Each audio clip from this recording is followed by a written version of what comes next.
Welcome back, ladies and gentlemen, and still continuing our coverage of the Tokyo International Conference on African Development, TICAD, held in Yokohama, Japan.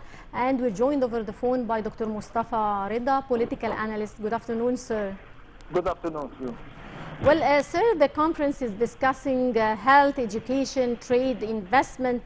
How can cooperation in these fields take place between Africa and Japan, and how will it affect African development in general? Certainly, Japan is considered one of the major big countries that have an impact on the worldwide economy, and they're very advanced in a lot of aspects and domains.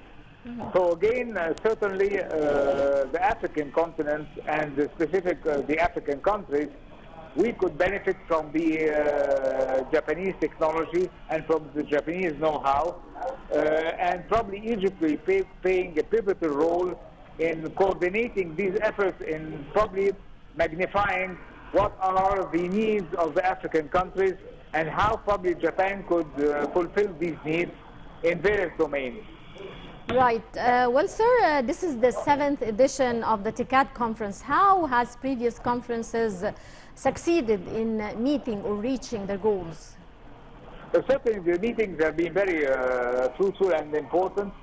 Again, I suggest something very, very important, that after this conference, we should have a steering committee in order to follow up, put an action plan in order to make sure that all the recommendations that were taken into these conferences and meetings will be applied. Because certainly, sometimes if we end into the conference and we go, what will happen that you go to square one and nothing happens. So we need a follow-up mechanism and methodology in order to ensure that all these recommendations will be translated into action plans. Right. Sir, how do you see the initiative to establish Japanese system schools in Egypt as an example for development and cooperation? Certainly, the Japanese companies have a lot of business here in Egypt in various domains. Certainly, we could probably give our experience to the African continent and to the African countries in how the cooperation between Japan and Egypt took place, and where did we reach, and what are the plans, and what are probably the areas that we can cooperate. Right. Dr. Moustafa, how could the establishment of Africa's continental free trade agreement impact ties with the world economic blocs?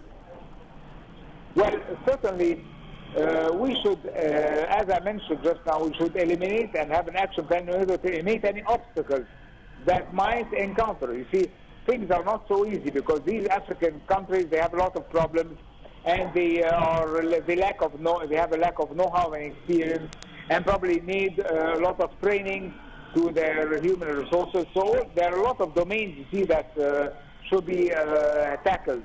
Certainly, as I mentioned, we should specific and put up the problems, and then put the solutions and follow up the implementation.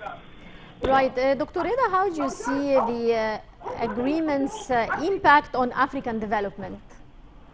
Certainly, you see, all these efforts will have a positive impact on the development of a lot of countries, African countries. And I think this will have a very big important, will solve a very important problem, which is the illegal immigration, from which the illegal immigration usually comes from a lot of African countries. And certainly, if we develop these countries and create jobs and give hope to the youth and to the people living there, certainly this will reduce the number of immigrants who should be coming or trying to escape from these countries. Right. Well, sir, what do you think are the main challenges facing development in Africa? Certainly, the challenges will be the training, the upgrading of the African countries, introducing new technology, and probably transferring technology also, and probably bureaucracy, eliminating bureaucracy. Right. Well, Dr. Moustafa Reda, political analyst, many thanks for joining us.